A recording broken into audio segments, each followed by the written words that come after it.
पूरी की पूरी 11th खराब कर ली है, कुछ ना कुछ वजह रही थी पर 11th अब खराब हो गई।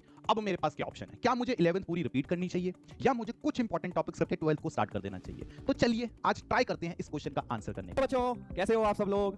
तो बच्चों आज के वीडियो में हम लोग ये डिस्कस करने वाले हैं कि क्लास 11th के वो ऐसे कौन से टॉपिक्स हैं जो बहुत इंपॉर्टेंट हैं जेईई मेन की प्रिपरेशन के लिए। तो आई एम श्योर आप में से बहुत सारे बच्चे आईआईटी जेईई मेन के लिए प्रिपेयर कर रहे हैं और ये जानने में इंटरेस्ट रखते हैं कि यार 11th के ऐसे कौन से टॉपिक्स हैं जिसमें हमें ज्यादा फोकस करना चाहिए। चलिए तो बेसिकली मैंने जो सबसे इंपॉर्टेंट टॉपिक्स क्लासिफाई करे हैं वो 3 तरह, जिसमें बेटा सबसे ज्यादा नंबर ऑफ क्वेश्चंस पूछे जाते हैं, राइट। नंबर 2 ऐसे टॉपिक्स जो सबसे ज्यादा स्कोरिंग हैं, चाहे उसमें क्वेश्चन भले कम आते हो, एक ही आए दो ही आए, बट वो चैप्टर्स 11th के ऐसे कौन से हैं जो हम इजीली स्कोर कर सकते हैं और उसमें आसानी से सही करके इजीली मार्क्स पा सकते हैं। एंड फाइनली ऐसे चैप्टर्स क्लास 11th के जो 12th के सिलेबस में बहुत काम आएंगे जब हम 12th का मेन पार्ट करेंगे। देखो तुम लोग जानते हो कि 11th और 12th में से ज्यादा इंपॉर्टेंट मैथ्स में 12th है, उसकी वेटेज ज्यादा होती है थोड़ी सी, तो उसके चैप्टर्स में जब हम पढ़ेंगे तो कुछ 11th के चैप्टर्स की नॉलेज चाहिए होती है। वो ऐसे कौन से चैप्टर्स हैं वो हम थर्ड पार्ट में आज डिस्कस करेंगे, राइट। चलिए तो स्टार्ट करें भाई।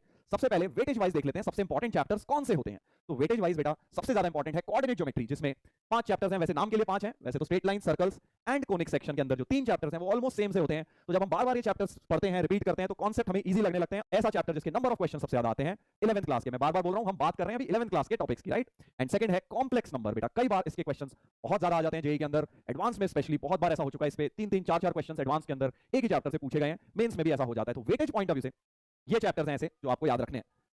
चलिए अब आ जाते हैं ऐसे चैप्टर्स जो तुम सभी के फेवरेट हैं, जिसका तुम लोग वेट कर रहे होगे, दैट इज ऐसे चैप्टर्स जो सबसे ज्यादा स्कोरिंग है नेचर में, मतलब ऐसे चैप्टर जिनको तुम थोड़ा सा एफर्ट देके जाओगे बट क्वेश्चन उनका इजीली हो जाएगा एग्जाम में। That is coordinate geometry. Again बच्चों नंबर ऑफ क्वेश्चंस भी इसके ज्यादा आते हैं और जो आते हैं वो स्कोरिंग भी होते हैं। अब मुझे पता है आप लोग क्या सोच रहे होंगे कि सर 2022 में इस साल तो बहुत मुश्किल क्वेश्चंस आए थे कोऑर्डिनेट ज्योमेट्री के। बिल्कुल ठीक बात है बेटा, कई बार हो जाता है, वन ऑफ था वो मोस्ट ही होते हैं।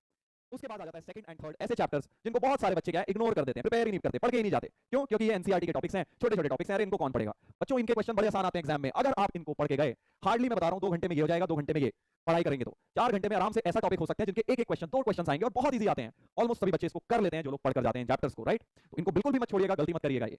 And finally sequence and series एक ऐसा चैप्टर है जिसके अगेन क्वेश्चंस जेईई मेन में काफी स्कोरिंग होते हैं। स्टार्टिंग में जब हम ये चैप्टर पढ़ते हैं थोड़ा सा मुश्किल लगता है, बट बाद में जब आप रिवाइज करेंगे, बार-बार पढ़ेंगे, तो ये chapter one of the most scoring chapters है क्लास 11th का, राइट। चलिए तो अब आ जाते हैं लास्ट पार्ट पे, which is very very important. तो अब आप में से बच्चों बहुत सारे स्टूडेंट्स होंगे जो क्लास 12th का सिलेबस या तो शुरू कर चुके हैं या करने वाले होंगे या अगले साल करेंगे, तो उनको पहले से ही बता देता हूं ऐसे 11th के टॉपिक्स जो बहुत काम आएंगे 12th पढ़ते वक्त। सबसे पहला टॉपिक हम सभी का least favourite, that is trigonometry. Sir ऐसा क्यों कह रहे हो लीस्ट फेवरेट? तुम्हें पता है क्योंकि इसके अंदर इतने फॉर्मूलाज होते हैं कि हमको लगता है यार कौन इतने फॉर्मूला लर्न करेगा, बट बेटा देखो करना तो पड़ेगा, ये चैप्टर बहुत इंपॉर्टेंट है ट्रिग्नोमेट्री। इनडायरेक्टली तो बहुत काम आएगा ही कैलकुलस के अंदर 12th में, बट डायरेक्टली भी कई बार हमको ऐसा लगता है कि यार डायरेक्ट क्वेश्चन नहीं आते ट्रिग्नोमेट्री के। बिल्कुल गलत है। आप 2022 का पेपर उठा के देखिए एडवांस का, 4 क्वेश्चन आए हुए हैं उसमें डायरेक्ट ट्रिग्नोमेट्री के ऊपर, राइट। तो ट्रिग्नोमेट्री पे डायरेक्ट क्वेश्चंस भी आते हैं और इनडायरेक्टली भी ये बहुत इंपॉर्टेंट चैप्टर है हमारे लिए क्योंकि हर जगह यूज होने वाला है कैलकुलस के अंदर। एंड उसके बाद बेसिक मैथ्स, बेसिक मैथ मतलब लॉगरिथम हो गया, मॉड्यूलस हो गया, इक्वेशंस, इनइक्वेशंस, ये सब सॉल्व करना हमें बिल्कुल फास्ट तरीके से आना चाहिए क्योंकि ये सब बहुत यूज होने वाला है कैलकुलस के अंदर जब आप 12th क्लास के टॉपिक्स पढ़ेंगे। अगर तुम्हें बेटा ये याद नहीं है तो आपको उस समय बहुत प्रॉब्लम होने वाली है। तो मेरा आप सभी को ये रिकमेंडेशन है कि इन सब चैप्टर्स को रिवाइज करके रखिएगा 12th क्लास का सिलेबस शुरू करने से पहले। Third comes quadratic equations, again location of roots, nature of roots, ये सारी चीजें बहुत काम आएंगी कैलकुलस के अंदर आपको। कोनिक सेक्शन के अंदर जो टेंजेंट नॉर्मल्स आप पढ़ते हैं, ऑब्वियसली वो एप्लीकेशन ऑफ डेरिवेटिव में उसका काफी काम है, तो ये भी आना चाहिए आपको। एंड फाइनली बेटा कॉम्प्यूटेशन एंड कॉम्बिनेशन, अगेन एक ऐसा चैप्टर जो या तो बहुत ही अच्छा लगता है कुछ लोगों को या बहुत ही बेकार लगता है, बहुत ही टफ लगता है कुछ लोगों को, तो ये भी बहुत काम आएगा। और कहां काम आएगा तुम्हें पता है शायद, जब आप प्रोबेबिलिटी चैप्टर पढ़ेंगे तो उस एक चैप्टर के अंदर परम्यूटेशन एंड कॉम्बिनेशन बहुत ज्यादा काम आने वाला है। चलिए तो ये 5 चैप्टर्स ऐसे हो गए जो 12th के सिलेबस में शुरू करने से बेटा रिवाइज करके जरूर रखने हैं हम लोगों को, ठीक है भाई।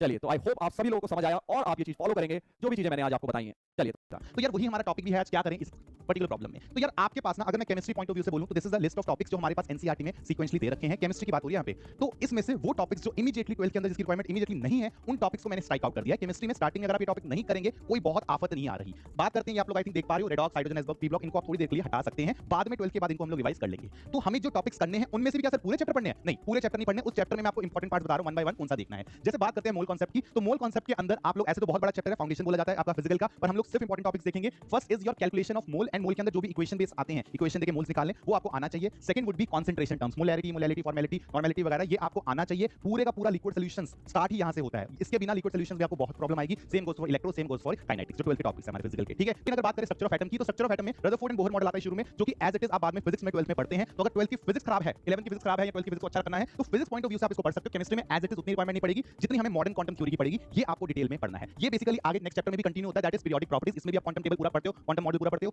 इसके अंदर क्या जरूरत है, सबसे ज्यादा जरूरत रहेगी आपको मॉडर्न पीरियोडिक टेबल की। वो एलिमेंट्स कौन कहां किस तरह से हैं, ग्रुप्स क्या हैं, पीरियड्स क्या हैं, ये आपको पता होना चाहिए। इलेक्ट्रोनेगेटिविटी कैसी प्रॉपर्टी है जो आगे बहुत ज्यादा यूटिलाइज होती है, ऑर्गेनिक में भी आती है, इनऑर्गेनिक में भी आती है, तो इसका ट्रेंड हमें पता रहना चाहिए। आई वुड से अगर आप कर सको ये चैप्टर कंप्लीट कर लेना, एटलीस्ट प्रॉपर्टीज इसकी पूरी पढ़ लेना। वैसे प्रॉपर्टीज रिपीट होती हैं आगे ब्लॉक के अंदर, पर अगर यहां अच्छे से कर लोगे तो बाद में उतनी प्रॉब्लम नहीं आएगी। पर टाइम की कमी है तो ये तो बिल्कुल करना ही करना है। अगला बोलते हैं केमिकल बॉन्डिंग, ये तो फाउंडेशन है इनऑर्गेनिक का, इसको एज इट इज पूरा कंप्लीट कर लो, इसमें देयर इज नो कॉम्प्रोमाइज, ये पढ़ना ही पड़ेगा। आगे बात करते हैं थर्मोडायनामिक्स की। इसके अंदर बहुत बड़ा चैप्टर फिजिक्स में भी आपने किया, 11th केमिस्ट्री में भी किया है, पर हम लोग इसके अंदर 12th के अंदर इमीडिएट रिक्वायरमेंट वुड भी आपको गिब्स हेल्महोल्ट्ज इक्वेशन का आईडिया होना चाहिए, उसको थोड़ा बहुत डिटेल में देख लेना, कैसे आप इक्वेशंस को देखते हो, इक्विलिब्रियम लेफ्ट जाता है या राइट जाता है, तो वो इक्वेशंस आपको पता रहनी चाहिए। बात करते हैं इक्विलिब्रियम की। केमिकल के अंदर आपको लीच-चैटलियर प्रिंसिपल का बहुत ज्यादा रिक्वायरमेंट रहेगा, ये आपके आगे ऑर्गेनिक में भी यूज होता है, फिजिकल में भी यूज होता है, तो इसको तरीके से एक बार देख लीजिएगा केमिकल इक्विलिब्रियम में। और बात करते हैं आयनिक के अंदर, आयनिक एज इट इज बहुत रोल प्ले करता है इलेक्ट्रोकेमिस्ट्री के अंदर, तो आपको अल्फा जो होता है डिग्री ऑफ डिसोसिएशन, उसकी कैलकुलेशंस का आईडिया रहना चाहिए, कैसे करते हैं कैसे निकालते हैं, as well as Ostwald dilution law. Basically ये चैप्टर अगर आपका अच्छा है तो आपको इलेक्ट्रोकेमिस्ट्री नाम का टॉपिक आएगा 12th में, उसमें उतनी प्रॉब्लम नहीं फेस करोगे। तो ये आ गया, रिडॉक्स तो करना ही नहीं है। बात करते हैं जीओसी की। जीओसी को हम लोग बोलते हैं general organic chemistry, this is the foundation of organic. कर सको तो पूरा चैप्टर पढ़ लेना, लेकिन अगर इसमें भी देखें तो इफेक्ट्स बिल्कुल मत छोड़ना और अपना नॉमेनक्लेचर का बेसिक आईडिया रहना चाहिए, बहुत डिटेल में इसमें मत जाना। एंड लास्ट में आता है जी हाइड्रोकार्बन्स, इसके अंदर रिएजेंट्स है, चैप्टर पूरा पढ़ना वुड बी वेरी बेनिफिशियल, क्योंकि एज इट इज इसको यूटिलाइज करके आगे ऑर्गेनिक चलती है, पर बिल्कुल नहीं कर पा रहे तो रिएजेंट्स याद रखो, उनके फंक्शंस याद रखना, बहुत काम आएगा। इसी में बेंजीन आता है, उसको भी पढ़ लेना क्योंकि वो भी आगे यूज होगा। ठीक है भाई, चलिए तो आई होप आप सभी लोगों को समझ आया और आप ये चीज फॉलो करेंगे जो भी चीजें मैंने आज आपको बताई हैं। चलिए तो थैंक यू एवरीवन, मिलते हैं हम लोग नेक्स्ट वीडियो में।